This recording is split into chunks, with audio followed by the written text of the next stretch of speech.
अस्सलाम वालेकुम students. Principal accounting की हमारी जो आज की क्लास है उसमें हम डिस्कस करेंगे व्हाट इज ट्रायल बैलेंस। इससे प्रीवियस क्लास में हमने लेजर बनाए थे, अकाउंट्स बनाना सीखे थे। तो आज हम पढ़ेंगे कि ट्रायल बैलेंस क्या होता है, किस लिए इस्तेमाल होता है, इसका पर्पस क्या है और क्या हम इसको एविडेंस के तौर पे प्रेजेंट कर सकते हैं या नहीं कर सकते। तो आइए इसकी डेफिनेशन की तरफ मूव करते हैं। A list of balances of ledger accounts to check the accuracy of debit and credit.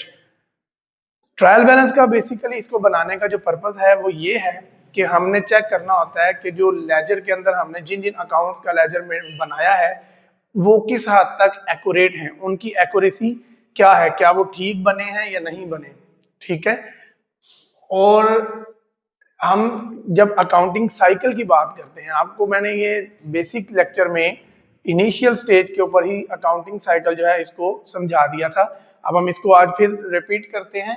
Accounting cycle में सबसे पहले क्या होता है, ट्रांजैक्शंस होती हैं, बिजनेस डीलिंग होती है। बिजनेस डीलिंग होती है तो डेफिनेटली वाउचर भी उसके साथ होता है, रसीद जिसको आप बोलते हैं वो साथ होती है, इनवॉइस है तो वो साथ होती है, यानी डॉक्यूमेंट्स जो है वो एविडेंस के तौर पे ट्रांजैक्शन में, बिजनेस डीलिंग में साथ अटैच होते हैं। ठीक है। देन आप उन ट्रांजैक्शंस को क्या करते हैं, आप उन ट्रांजैक्शंस को जर्नल में क्या करते हैं, रिकॉर्ड करते हैं। तो हम जर्नल का चैप्टर भी डन कर चुके हैं।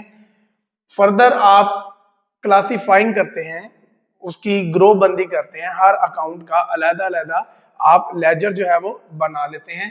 तो क्लासिफाइंग मींस कि आपको लेजर बनाने हैं, जिसको आप पोस्टिंग भी बोलते हैं, कि आपने एंट्रीज को लेजर में पोस्ट कर दिया। उसके बाद क्लासिफाइंग के बाद समराइजिंग की तरफ जाते हैं। हम उसकी एक समरी बना लेते हैं। तो इन शॉर्ट ये भी मैं कह सकता हूँ कि ट्रायल बैलेंस जो है वो आपके अकाउंट्स की एक समरी भी है, जिससे आपको आइडिया हो जाता है कि आपने इससे प्रीवियस अकाउंट्स जो मेंटेन किए हैं, जो लेजर बनाए हैं, वो एक्यूरेट थे या नहीं थे। तो समराइजिंग मतलब आप ट्रायल बैलेंस पे चले जाते हैं। जब हम ट्रायल बैलेंस को बना लेते हैं, देन आपके पास फाइनल अकाउंट्स रह जाता है। फाइनल स्टेज होती है आपकी अकाउंटिंग साइकिल की। उसमें आप क्या करते हैं, आप रिपोर्टिंग करते हैं। लाइक आपने प्रॉफिट एंड लॉस अकाउंट बनाना है और आपने क्या बनाना होता है, बैलेंस शीट बनानी होती है।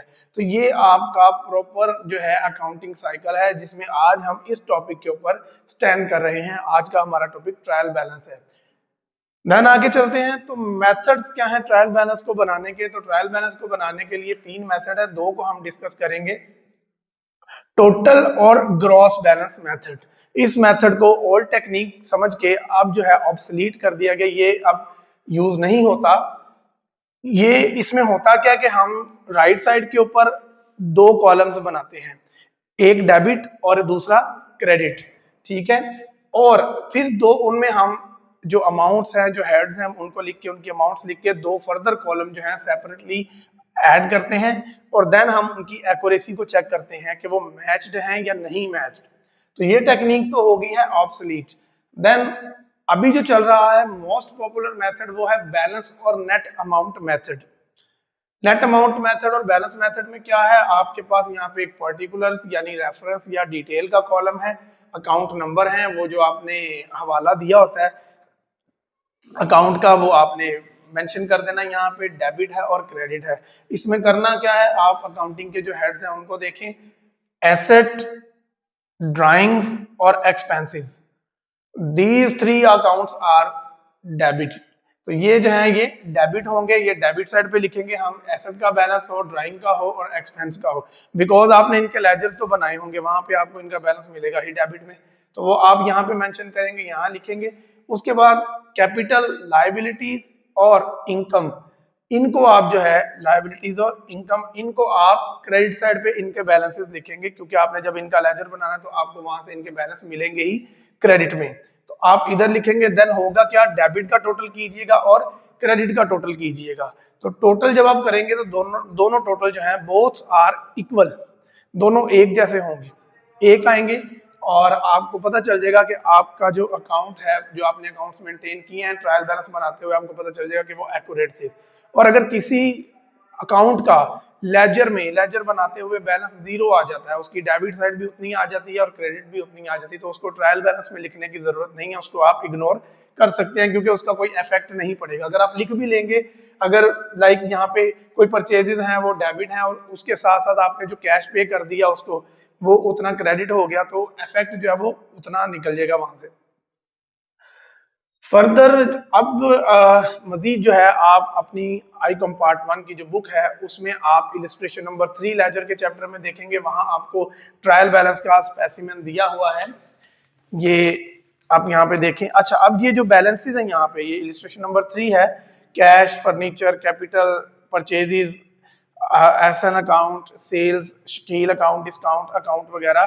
तो जो डेबिट वाले बैलेंसेस हैं वो डेबिट में है, जो क्रेडिट वाले बैलेंसेस हैं वो क्रेडिट में है। अब ये जो बैलेंसेस हैं ये आपको कहाँ से मिले? ये कैश का आपको 52,900 कहाँ से मिला?